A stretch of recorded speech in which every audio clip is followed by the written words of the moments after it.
This video is going to be a little different to what I normally do. I've mentioned before that I have a physical disability, ankylosing spondylitis, basically arthritis in my spine. It always limits my mobility, but right now I'm in the middle of a nasty attack, so I'm barely mobile at all. I can't set up my normal studio equipment when I'm like this, so for this week I'm going to do something a little more intimate and talk about something that's come up over and over again. I meet lots of autistic people of my own age or older who lament that they weren't diagnosed sooner. They speculate about how their life might have been much easier had they known they were autistic back in their childhood, like I did. So, what was it like to be a 20th century autist? Let me tell you a little about my past. I learned to read not long after I started talking. Nobody taught me the basics, I just picked it up from a couple of books, the first and second Ladybird picture dictionaries. As I learned words in speech and related them to the pictures in the books, I started to understand the way the symbols, letters, corresponded to the sounds in the spoken words. My parents didn't realise for quite some time. Their realisation came one day after I'd borrowed a ballpoint pen and written the word fire all over my bedroom wallpaper over and over. My parents were furious, and it presented them with two immediate problems. One, my bedroom would need redecorating, and two, I might be a nascent pyromaniac. Thankfully for them and their insurance premiums, the latter turned out to be false. I just liked the picture in the book that represented fire. I liked the colours, and it seemed like an exciting scene. My writing on the wall wasn't really any different from kids having posters on their walls or wearing pyjamas with their favourite characters on. My parents didn't really know what to do about me reading so young, other than take me to the library with them now and again and take out books I liked on their library cards. I started reading things like Enid Blyton and the Dr. Dolittle stories. When I went to school in 1975, it became a problem though. My mother and I went for an interview with the headmistress of the local infant school. She handed me a book with a plain, faded green cloth cover that didn't have any pictures. She deliberately handed it to me upside down. I naturally turned it over and turned to the first proper page of the book.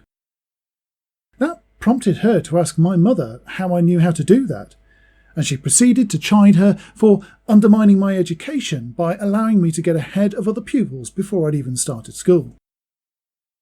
Thus began a hellish journey through formal education. At age 10, I passed the 11+ exam and ended up going to an old-style grammar school, a selective school for bright kids. They pegged me down as gifted and placed expectations upon me I never wanted to fulfil. School was nothing more than an obligation for me. I never enjoyed it. I didn't learn anything, and I couldn't relate to most of the other pupils.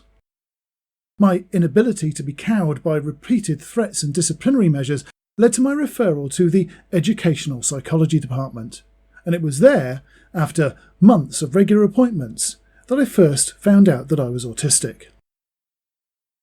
It was 1981 that Lorna Wing first made her ideas known about the autism spectrum, and her definition of a different variety of autism characterised by the work of Hans Asperger.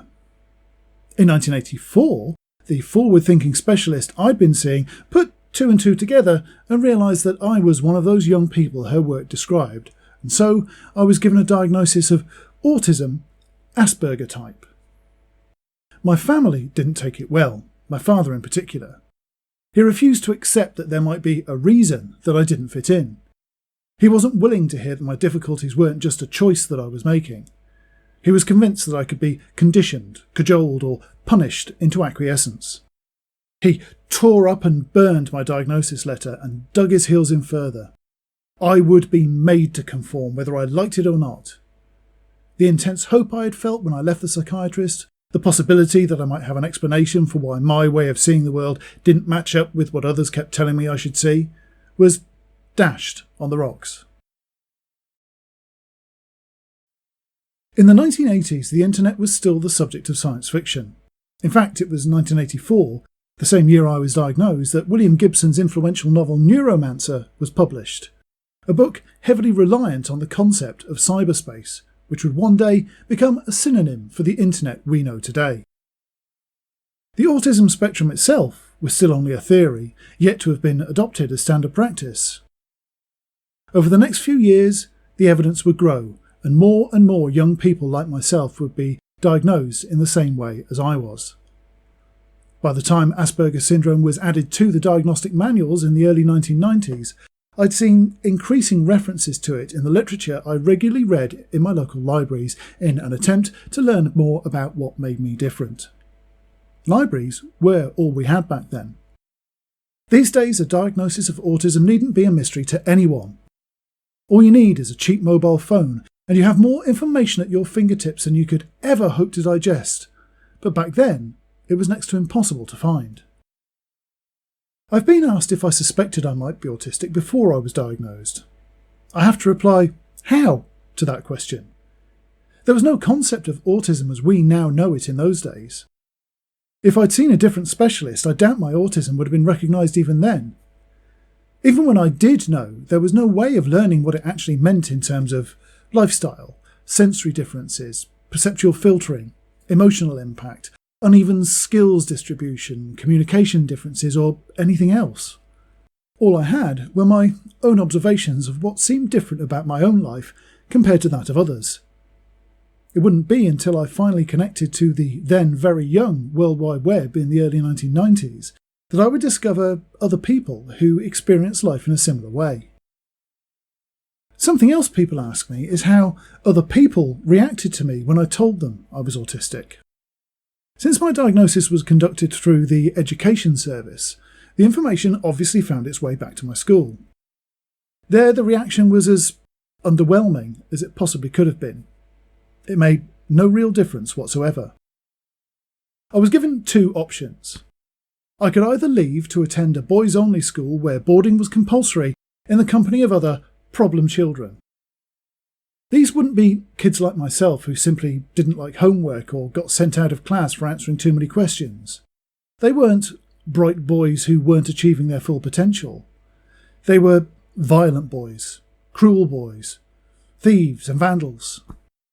It wasn't a school for kids with special educational needs as you might know today. It was a dumping ground for kids who couldn't be controlled by conventional means.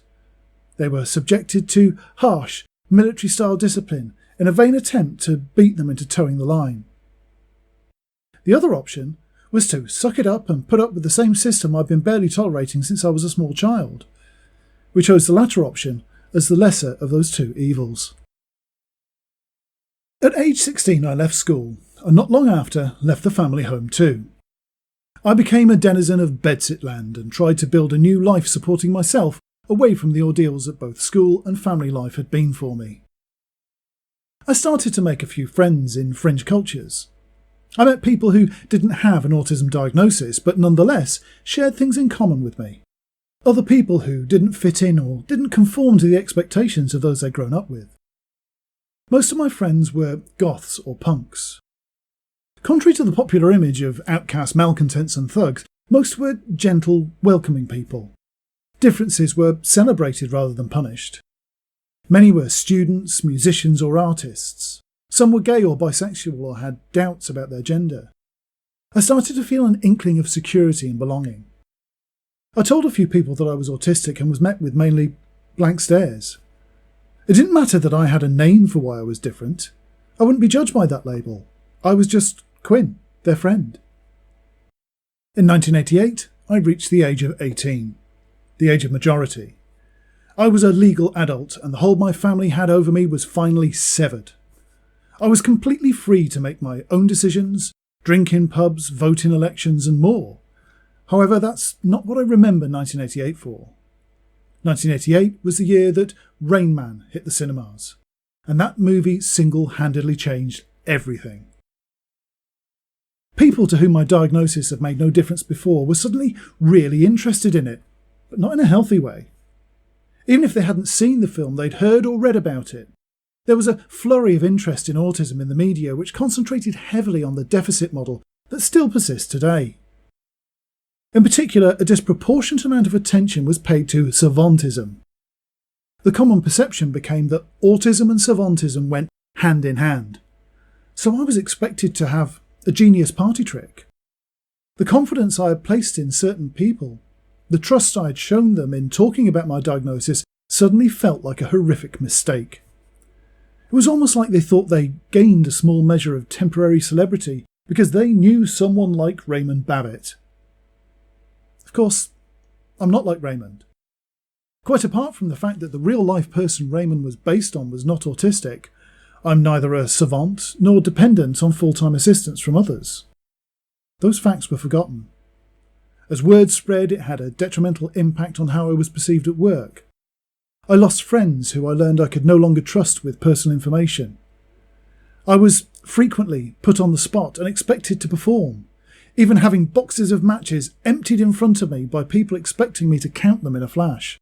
I began to avoid people, distancing myself from the support network I'd spent the last 2 years building. It didn't show any signs of subsiding either. Thanks to the nature of video rental, the same distorted perceptions of autism remained at the front of people's minds for the next couple of years. I learned that if I told anybody I was autistic, they would instantly think of Raymond. That was it. After 1988, I didn't mention to anyone in real life that I was autistic for years. I didn't tell friends, girlfriends, employers, anyone. Even after I discovered other autistic people online, I communicated with them in secret in internet chat rooms. Being a 20th century autist was a challenging experience, whereas now, receiving an autism diagnosis may bring with it a sense of relief or provide context for an extraordinary life. It may even open doors to accommodations or better facilities.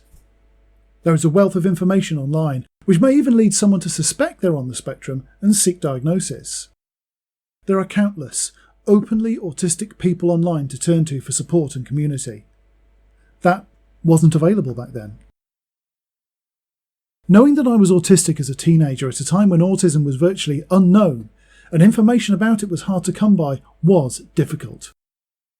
Living through those early years of public discovery, of the medical profession, educators and employers becoming aware of autism was no picnic either. In many ways, I might have been better off if I hadn't known, because it not only didn't help me, it actually made my life more difficult.